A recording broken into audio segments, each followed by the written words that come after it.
નમસ્કાર મિત્રો, જય મા મેરડી, હર હર મહાદેવ, જય શ્રી ગણેશ, જય ગોગા મહારાજ, જય મા મહાકાળી. મિત્રો, હું સ્વાગત કરું છું તમારું એક નવા વિડીયોમાં. મિત્રો, આજે આપણે એ વિષયમાં હું તમને જ્ઞાન આપીશ કે તમે તમારા કુળદેવી જોડે અથવા કોઈ બીજા દેવ જોડે જે તમારા કુળમાં પૂજાતા હોય તેમની જોડે દાણા ઉપર પાઠ નાખીને સવાલ જવાબ પ્રશ્નના ઉત્તર કઈ રીતે લેવા. આજના સમયમાં હું જોઉં છું કે ઘણા ભૂવા લોકોને આ વિધિ ઓલી વિધિ, આ માતા ન્યાયમાં આ માતા કોઈએ તમને ચોંટાડી દીધી કે કોઈ વળગાળ વળગી ગયો, એવી વાતો ઉપર લોકોને ફસાઈને ખૂબ જ લૂંટે છે. તો મિત્રો, મેં વિચાર્યું કે એક સિમ્પલ જે વિધિ હોય છે તમારા કુળદેવી અથવા જે પણ દેવતા પૂજાતા હોય તેમની જોડે પ્રશ્ન જવાબ કરવાનું, તે વિધિ હું તમને જણાવી દઉં તો તમે આગળ કોઈ ભૂવા જોડે જાઓ અથવા કોઈ ભગત જોડે જાઓ અને તમને કોઈ વાત જણાવે કે તમને આવું કરવાનું થાય છે, આ વિધિ કરવાની થાય છે, તો તમે તે વિધિ કરતાં પહેલાં તમારા કુળના દેવને પૂછી લો કે આ વાત સાચી છે કે ખોટી છે, અને જો સાચી હોય તો આ વિધિ કરવાની જરૂર છે કે નથી જરૂર. તો ચાલો મિત્રો, શરૂઆત કરીએ. સૌથી પહેલાં તો હું તમને ડોળ, અઢી અને વેણ સમજાવી દઉં. મિત્રો, જે ડોળ હોય છે, ડોળ એટલે એક વેણ અને એક વધાવો. વેણ એટલે બેકી સંખ્યા, 2, 4, 6, 8, 10, 12, 14 આ બધા વેણમાં ગણાય છે. અને 1, 3, 5, 7, 9, 11, 13 આ બધા વધાવા ગણાય છે. ડોળ એટલે માતાની સહી કહેવાય કે પાઠ ઉપર માતાની રજા લેવાનું કહેવાય. અને અઢી એટલે 2 વેણ અને એક વધાવો એટલે 2 બેકી સંખ્યા અને એક એકી સંખ્યા. અઢી એટલે ભગવાનના ઘર સુધી વાત સાચી, એટલે એવો પુરાવો થઈ જાય કે જે આ વાત છે એ 100% સાચી છે, તે માટે અઢીની કલમ લેવામાં આવે છે. અને તેના ઉપર વેણ મારવામાં આવે છે કે આ વાત 100% સુધી ભગવાનના ઘર સુધી 1001% સાચી છે. તેના માટે ડોળ, અઢી અને તેના ઉપર કોઈ મોટી વાત હોય તો તેના ઉપર વેણ મારવામાં આવે છે. ત્યારબાદ એક પાઠમાં પંચની દેવી પણ હોય છે. પંચની દેવી એટલે એવી દેવી કે જે તમારા કુળમાં પૂજાતી ના હોય, પણ તે ખાલી સાક્ષી પૂરવા માટે તેમનો વધાવો લેવામાં આવે છે. પંચની દેવી તરીકે જો તમે ઉત્તર ગુજરાત બાજુ રહેતા હો તો 9 કોઠાનીમાં હડકબાઈનો વધાવો લેવામાં આવે છે. અને જો સૌરાષ્ટ્ર બાજુથી કોઈ જોતા હોય તો ત્યાં ભાડલાની ગેલનો વધાવો લેવામાં આવે છે. તમે બંનેમાંથી કોઈ પણ દેવીનો વધાવો આખી વાત પુરવાર થાય તે માટે લઈ શકો છો.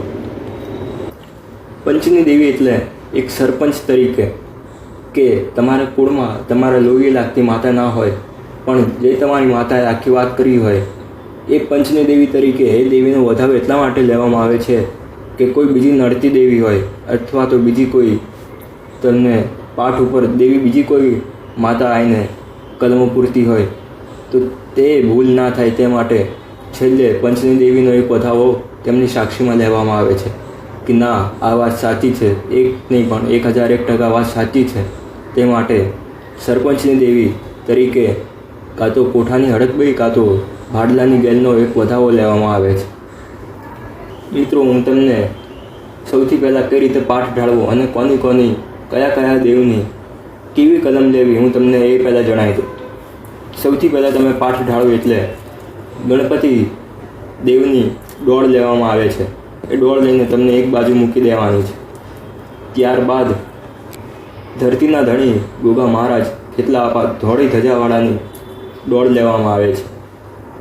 ગોગા મહારાજને કહેવાનું કે હે ધરતીના ધણી, અમે પાઠ ઢાળીએ છીએ, હે મહારાજ અમારી દેવીને ઘડી વાર પાઠ ઉપર ઉતરવા દેજો અને 2 વેણ બોલવા દેજો, તેમ કહીને એમની ડોળ લેવામાં આવે છે.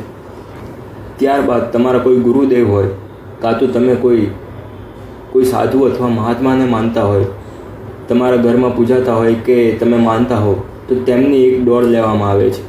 જો ના હોય તો કોઈ વાંધો નહીં, તમે મહાદેવની પણ ડોળ લઈ શકો છો. ત્યારબાદ કુળના ભૈરવ દાદાની દોડ લેવામાં આવે છે. જો તમારા કુળમાં ભૈરવ દાદા હોય તો ભૈરવ દાદાની, અથવા કોઈ વીર મહારાજ હોય જેમ કે નારસંગા વીર, મગરવાડાના મણિભદ્ર વીર, એવા કોઈ વીર મહારાજ હોય તો વીર મહારાજની દોડ લેવામાં આવે છે.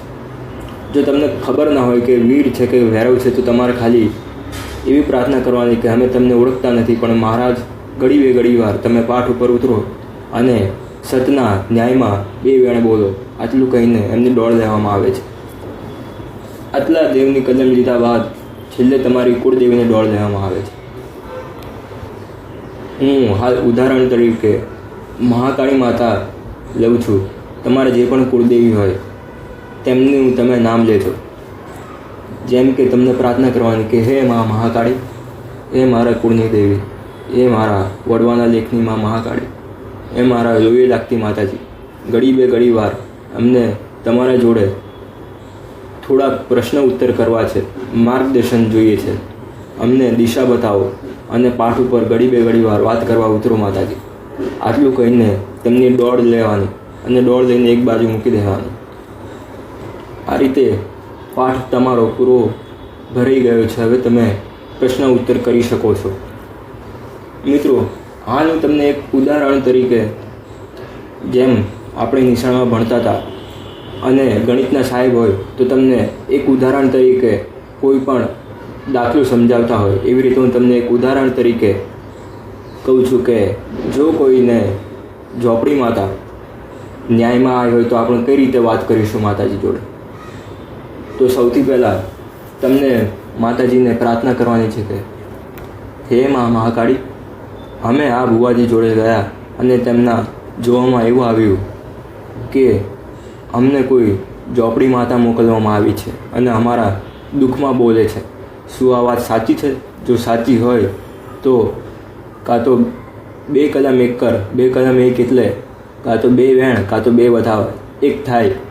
જો આ વાત પછી તમારે લઈને 2 ચપટી મૂકવાની છે અને જોવાનું છે કે જો 2 વેણ કે 2 વધાવ આવ્યા છે કે નહીં આવ્યા.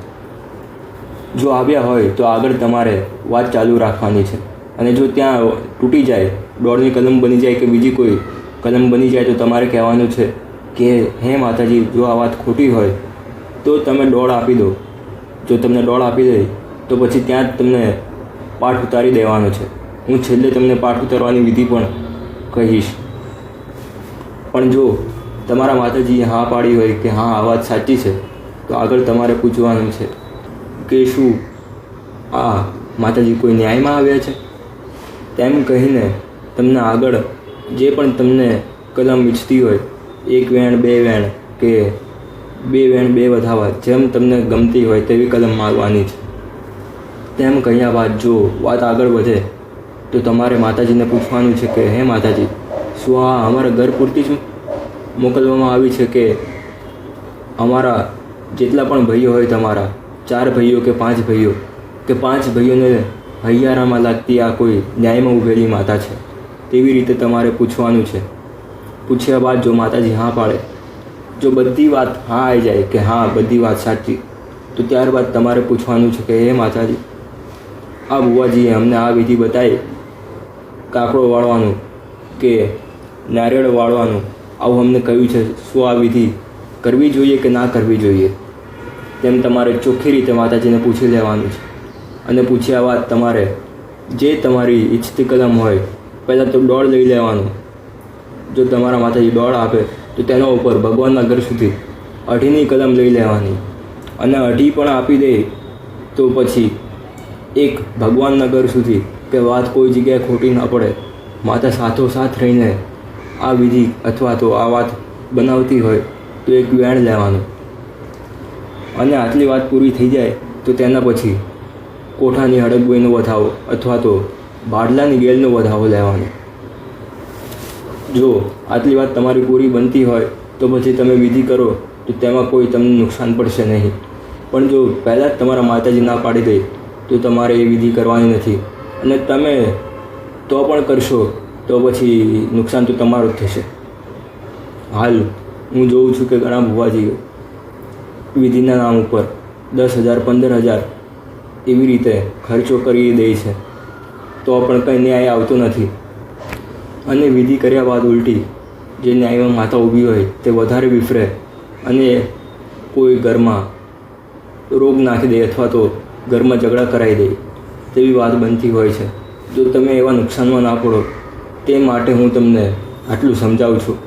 હાલ તો ભુવાજીઓ પૈસા લીધા વગર કંઈ કરતા પણ નથી, પણ તમારું ખોટું ના થાય, કોઈ જગ્યાએ તમે છેતરાવો નહીં તે માટે સાવચેતી રાખો અને તમે તમારા માતાજી જોડે એક તાર થાય, તમારા કુળદેવી જોડે એક તાર થાય તે માટે હું તમને આ પાઠ ઢાળવાનું સમજાવું છું. અને જો તમારે કોઈ કામ અથવા તો કોઈ વાત માતાજીને કહેવી હોય તો તમે આ રીતે પણ કહી શકો છો કે હે માતાજી, અમારું આ કામ છે, જો આ પૂરું થશે કે નહીં થાય તો તેના ઉપર દોડ આપો અથવા તો અઢી આપો કાં તો એક વેણ આપો. તેમ રીતે તમે કોઈ પણ વાત તમારા કુળદેવી જોડે આવી રીતે કરી શકો છો. તેમાં કોઈ શંકાને સ્થાન નથી. અને હા, ઘણા લોકો પૂછતા હોય છે કે શું પાઠ ઢાળવાથી માતાજી રૂષ્ટ થાય? તો ના, એવી કોઈ વાત નથી. તમે ગમે ત્યારે સારા સમયમાં, જે સંધ્યાનો સમય હોય છે 4 થી 7 અથવા તો સવારે જે 10 થી 12 સુધી આપણે ગણીએ છીએ કે ગમે ત્યારે તમે પાઠ ઢાળી શકો છો અને માતાજી જોડે પ્રશ્ન જવાબ કરી શકો છો. અને એક બીજી પણ લોકવાયકા છે કે એક દિવસમાં 2 વખત પાઠ ના ઢળાય, તો એવી પણ કોઈ વાત નથી.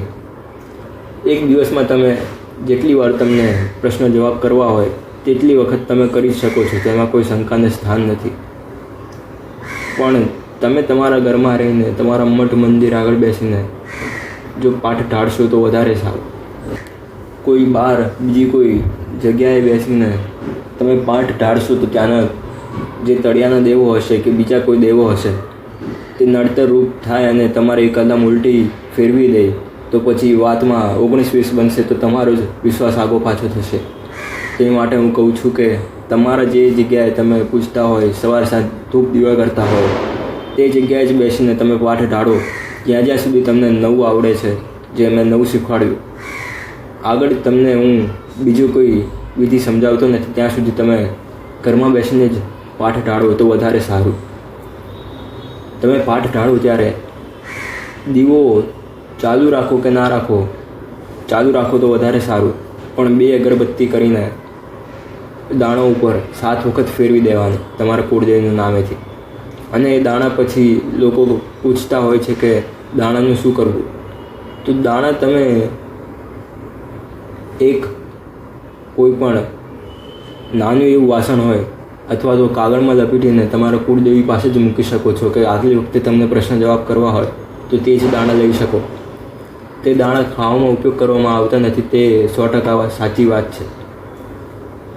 જો તમને એ દાણા બગડી ગયા હોય થોડા સમય બાદ તો તમે કોઈ નિર્જળ જમીન ઉપર ત્યાં મૂકી શકો છો, તેમાં કોઈ 19-20 વાત નથી. મિત્રો, જો તમને અમારો આ વિડીયો ગમ્યો હોય તો તમને આગળ કઈ રીતે કોઈ માતાજીને, કોઈ નળવાવાળા માતાજીને વેણમાં કઈ રીતે ઊભા રાખવા તે વિધિ પણ હું તમને સમજાવીશ. તમે કોમેન્ટ કરજો કે તમને એના ઉપર વિડીયો જોઈએ છે કે નહીં, તો તે પ્રમાણે હું વિડીયો બનાવીશ. કારણ કે જો નળવાવાળા માતાજી હાલ દરેક ઘરમાં જોવા મળે છે, તે કારણથી લોકોને ઘણું નુકસાન થાય છે અને ઘણી જગ્યાએ ઝઘડાઓ થાય છે, ઘર તૂટી જાય છે, મતભેદ થાય છે, પછી રોગ પણ ઊભા થાય છે. તે કારણથી જો તમે અમને કમેન્ટ કરશો કે તેના ઉપર વિડીયો બનાવો તો અમે જરૂરથી તેના ઉપર વિડીયો બનાવીશું અને તમને સમજાવીશું કે કોઈ પણ નળવાવાળા માતાજી હોય જેનું તમે હાલ પૂરું ના પાડી શકતા હોય તો તેમને કઈ રીતે ઊભા રાખવા, શું અરજ કરવી, શું પ્રાર્થના કરવી અને કઈ રીતે તેમને ઊભા રાખવા અને કઈ રીતે ઊભા રહેશે, હું પૂરી વિધિ તમને જણાવીશ. હાલ માટે આટલું જ. જો તમને કોઈ મનમાં પ્રશ્ન થતો હોય તો જરૂરથી અમને કોમેન્ટમાં જણાવી દેજો, અમે જરૂરથી તેનો રિપ્લાય કરીશું. હું મારું બધું જ્ઞાન મહાદેવ તથા મા મહાકાળી, મા મેલડીના ચરણોમાં અર્પણ કરું છું અને તેમનો પ્રસાદ સમજું છું. નમઃ પાર્વતી પતે હર હર મહાદેવ.